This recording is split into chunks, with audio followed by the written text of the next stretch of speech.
Isso mesmo, estamos na sala de aula aqui da UFCG, Campus Cuité. E vamos observar o céu hoje à noite, os planetas visíveis, Vênus, Júpiter. Filmei ontem, está no blog, Saturno, Mercúrio. Estamos aqui na sala de aula da disciplina Instrumentação 1. Hoje, dia 21 de fevereiro, comigo, professor Rafael.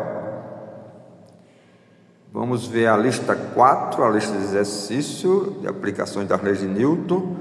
E na aula anterior, a de número 12, quarta-feira, a gente viu aplicações do período do pêndulo simples e do oscilador massa-mola. Como usar as leis de Newton para medir o período do oscilador massa-mola. Ok? Foi isso. Vamos explicar melhor, né? Aqui temos o sistema oscilatório.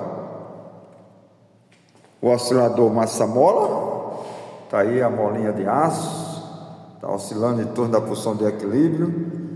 E o pêndulo, você dá um impulso. Agora sim dá para observar o pêndulo. O pêndulo do quilombola William, rapaz. Isso mesmo, William. Olha só, olha, vamos fazer isso. Olha, tirando a posição de equilíbrio, ele fica oscilando, né? O que está variando aqui é o ângulo. Para pequenas oscilações. Vamos colocar o ângulo aqui. Teta. O ângulo teta, pequenas oscilações. Está aqui o nosso oscilador massa-mola. Com o cronômetro você mede o tempo. Você conta assim, ó. 1, 2, ou seja, partindo daqui, indo lá e voltando é uma oscilação completa. Vamos lá. 1, 2, 3, 4, 5, 6, 7, vai até 10. Mede 10, cada um vai medir. E o que acontece agora? Como é que eu sei o tempo de uma oscilação apenas? Como é que eu sei o tempo de uma oscilação? Eu vou pegar o tempo que eu medi no cronômetro e dividir por 10. Simples. Deu 6 segundos. Então é 0,6. Deu 4 segundos. Dividido por 10, 0,4 segundos. O período experimental. Eu comparo agora com o período teórico que calcula a discrepância experimental. Podemos sim medir a aceleração da gravidade através desse sistema simples. Uma massinha pendurada no fio é o pêndulo simples.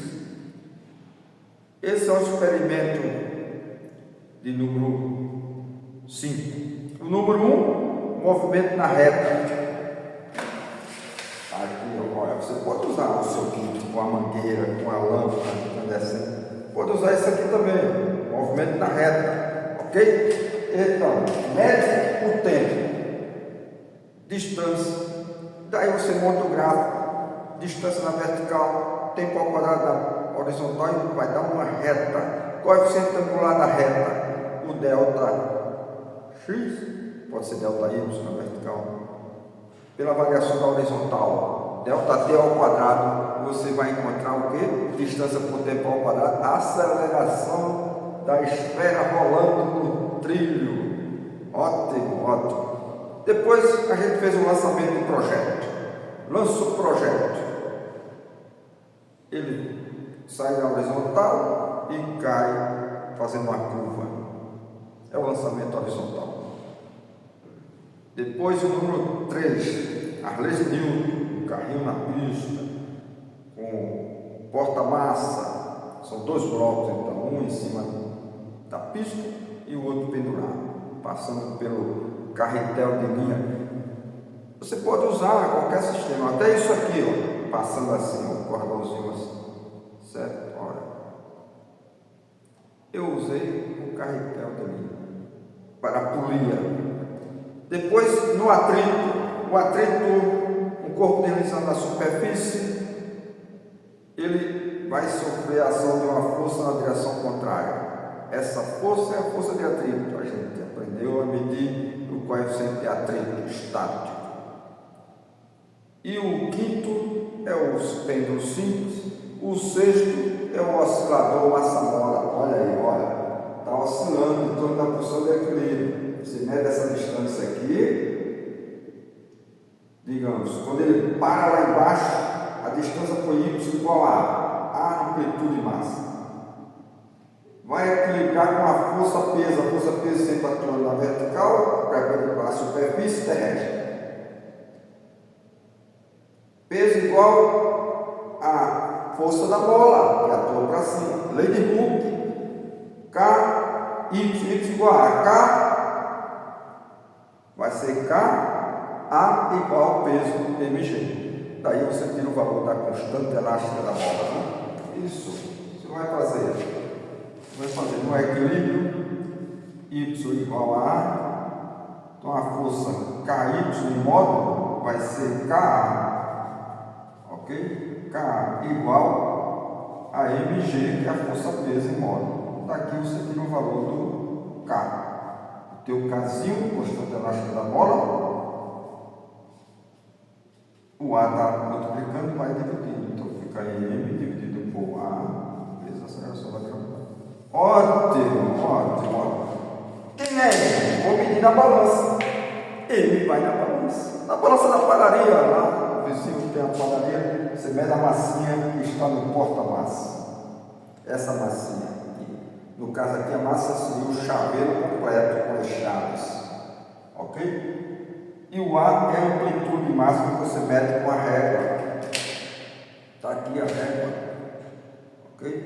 Você tem a régua e você pode medir a distância de deslocamento até onde ele vai com a régua. É o nosso kit improvisado aqui. Ok? Estamos montando ele. Com a régua. E assim você vai encontrar o período do oscilador massa-mola. Ok? Então, vai depender da massa. O período, você vai encontrar a equação do período. Quanto maior a massa, maior o tempo. Vai encontrar o período, vamos chamar de tempo, usando a segunda lei de Newton, você encontra 2π raiz quadrada da massa dividido por K. Ok, vamos abrir espaço aqui. Opa. Ótimo, tá mostrando lá, né? Parte teórica.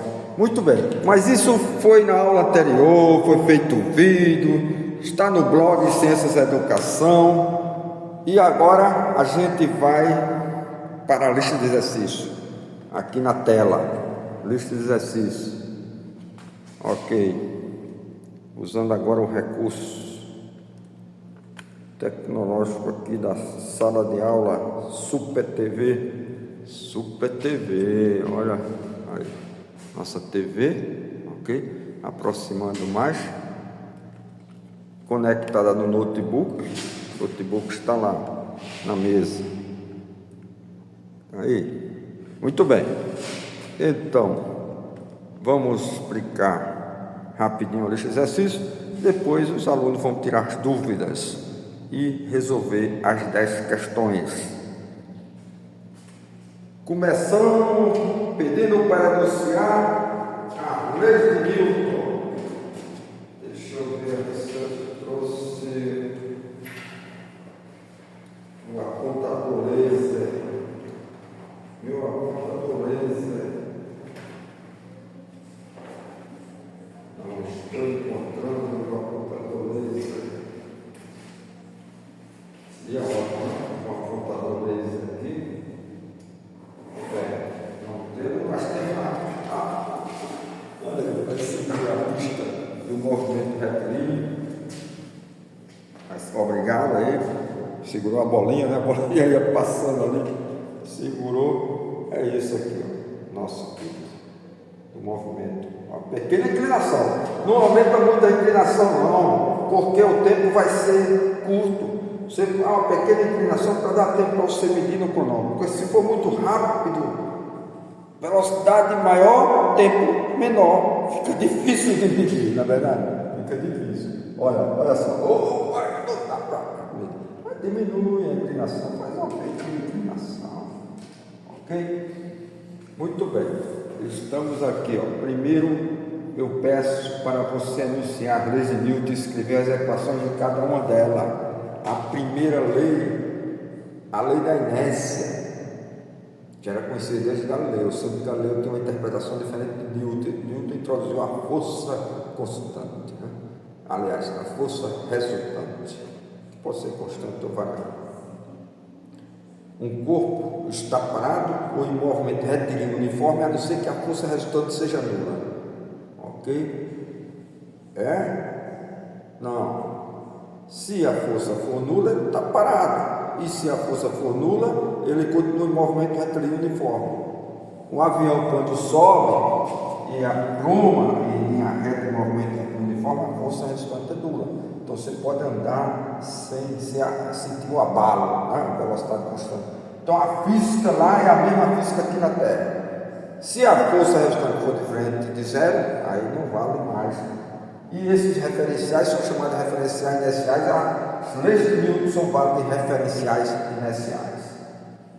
Então você anuncia a segunda lei, que a massa sendo constante, a aceleração é força resultante dividido pela massa. Se a massa é variável, a força resultante é a taxa de variação do momento linear dividido pelo ΔP por ΔT. É a variação do momento linear. Isso no nível de ensino médio. No nível universitário tem PDT, onde P é momento linear, massa vezes velocidade. Não é P de peso. Peso é massa vezes gravidade. Muito bem. Vem a terceira lei de Newton, são três. A terceira lei de Newton é ação e reação. Se você empurra aqui, ó, a televisão também está empurrando você. Ação e reação atuam sempre em corpos diferentes. Muito bem, pense lá e fale sobre a ação à distância, a diferença do conceito da força antes de Newton. Newton morreu em 1642, quando não, ao contrário. Newton morreu em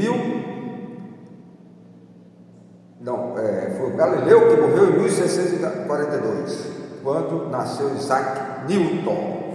Muito bem, você continua aí, ó. Você tem aí a lista de exercícios completa, com as aplicações, com 2 corpos, 3 corpos. Ok? Vamos passar aqui, tem que vir aqui, essa setinha. Olha, 3 corpos estão conectados com um fio sobre uma mesa horizontal. Isso, aí você puxa para a direita, ótimo. Isso, agora vamos determinar as forças, a soma, a força resultante, usar a lei de Newton. Ok? E foi dada a massa. Qual a tensão em cada corda? Muito bem, a tensão em cada corda. Então, tem aí também o bloco em repouso, apoiado sobre uma superfície horizontal, com atrito, ou seja, tem um coeficiente de atrito, que é sempre menor do que 1, e é adimensional, não tem unidade, coeficiente de atrito μ de 0,60. Pede para você calcular a força de atrito exercida sobre a superfície. Você puxa o bloco para um lado, você puxa aqui a canetinha agora. Se eu empurro a canetinha, ela para, a canetinha vai e para. Ela vai e para. Sem nenhuma corda está segurando ela. Ela é obediente, não. É o atrito que é grande aqui. Não é verdade? É um atrito.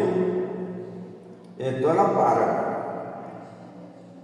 Devido à força de atrito que atua como resistência ao movimento. sempre no sentido oposto. Na caminhada é diferente, você caminhando, você pisa, empurra para trás. Então a força de atrito está na mesma direção do movimento. O pé empurra para trás e a força de atrito empurra você para frente. É isso. Muito bem. Tá aí. Vai lá, confere a lista de exercícios completa. Certo? Tá aí a lista de exercícios completa para você.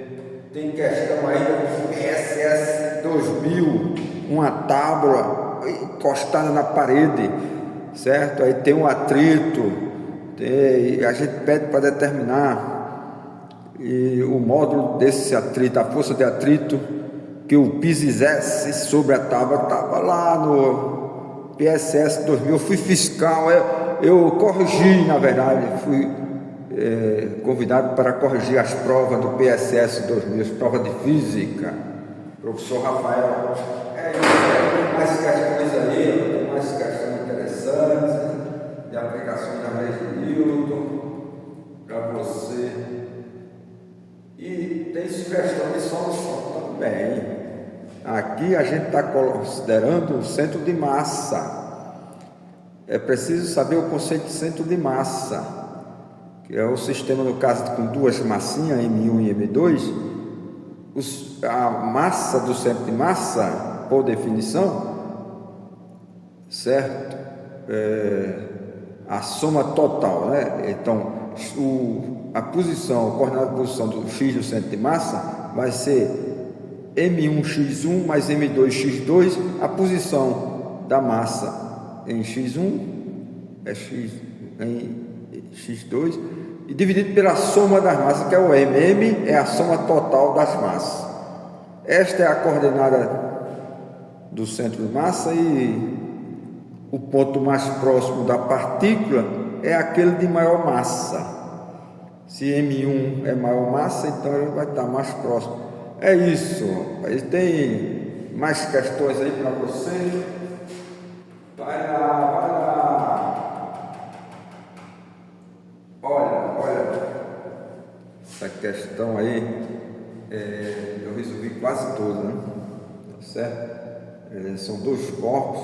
É semelhante àquela questão lá de medir a aceleração experimental do corpo em linha reta sendo puxado por outro corpo, pelo porta-massa, no caso é M2, o P2 é a força no porta-massa, e tem a tração. A tração, a corda é a mesma, então a tração é a mesma.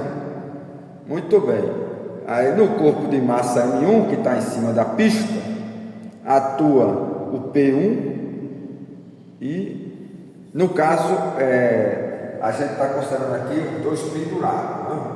Então tem os dois pendurados, o cordão, uma criatura, ok? Então você tem duas massinhas passando por uma polia.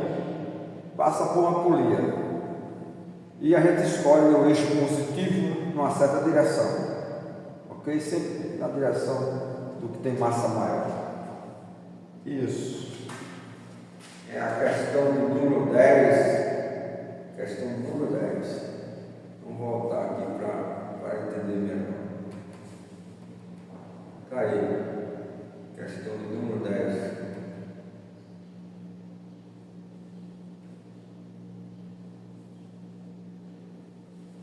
Muito bem.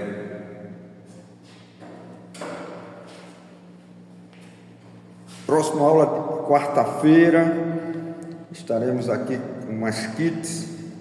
Estamos avançando. Vamos avançar. Vamos ver agora física de fluido, hidrostática. Vamos introduzir o conceito de densidade, como medir a densidade de um volume usando o princípio de Arquimedes, muito antes de Cristo, idade antiga, grande matemático, estava lá com o desafio, né, de verificar se a coroa do rei era de ouro mesmo, verdadeiro, ou era falso. Então ele pensou num método, e esse método hoje a gente usa ainda desde aquela época. Como medir a densidade de um volume? A densidade? Massa dividido pelo volume. Tá, a massa vai na balancinha. Mas se você não conhece o volume, no caso de uma coroa, fica difícil. Então ele jogou dentro da água e tem a força de baixo para cima chamada empuxo. Isso. Vamos ver. O empuxo faz você ter a impressão que o corpo dentro d'água, você pega um bebezinho, coloca na água, aí sente que ele está mais leve. Não, aquela é a força aparente de informações no nosso blog Ciências e Educação. Legal? Abraço para quem abraça, beijo para quem beijo. Daqui a pouco, aula de bioestatística, das 13 horas às 17 horas, na sexta-feira. E à noite, a instrumentação 2, com assunto de eletricidade e magnetismo. Já estamos em eletromagnetismo, a teoria de unificação. Essa é a grande meta da física: simplificar as equações, simplificar as teorias. A grande unificação da eletricidade, magnetismo e óptica foi feita por Maxwell. Tudo na ponta da unha, teoricamente, publicada em 1865, e o Hertz mediu no final do século XIX. Olha mesmo, foi 1685, século XVII, 665. E no final do século XIX aí conseguiram medir de fato, e ele ganhou a fama.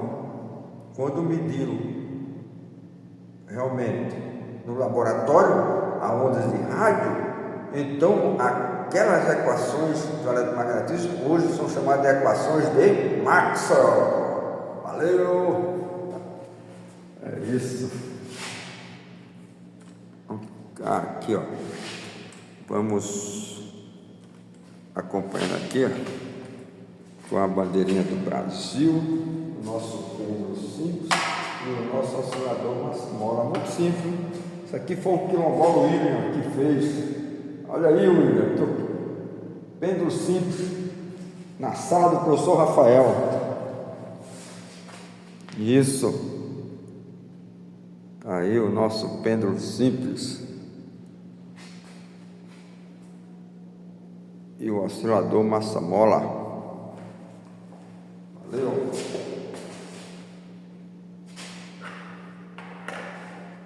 Ok.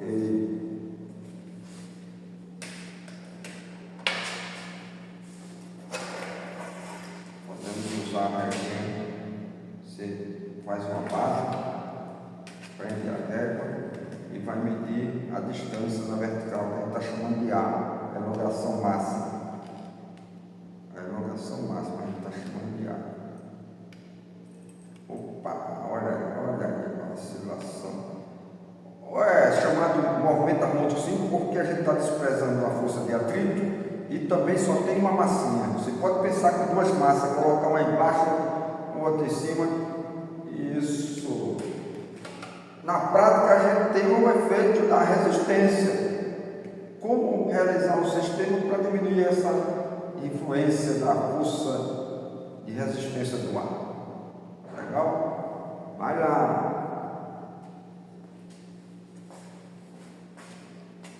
O FCG Campus Cuité está pegando fogo, rapaz. As salas de aula aqui tá ótimo. Aqui tem o ar-condicionado, sendo que não tem nas salas de aulas. Isso precisa ser dito. 20 anos vamos completar sem ar-condicionado. O que está acontecendo com essa gestão, com as gestões anteriores? Não pensam nos outros? É preciso também desenvolver um trabalho de intercâmbio.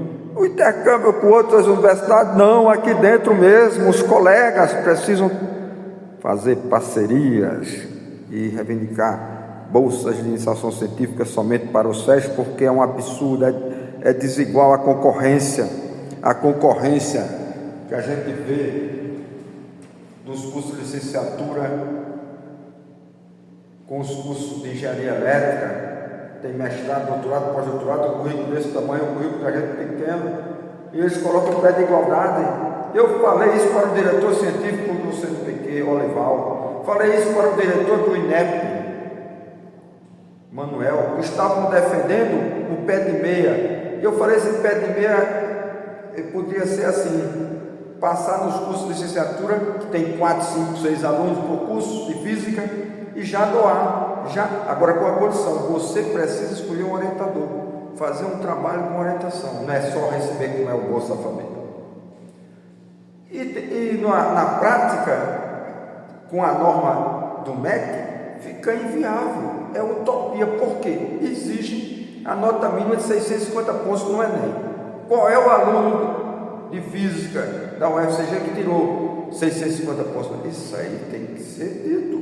Aceita o aluno com 400 pontos e põe uma nota. É assim que a gente trabalha, é assim que reivindicando. Valeu. Jesus Cristo no comando.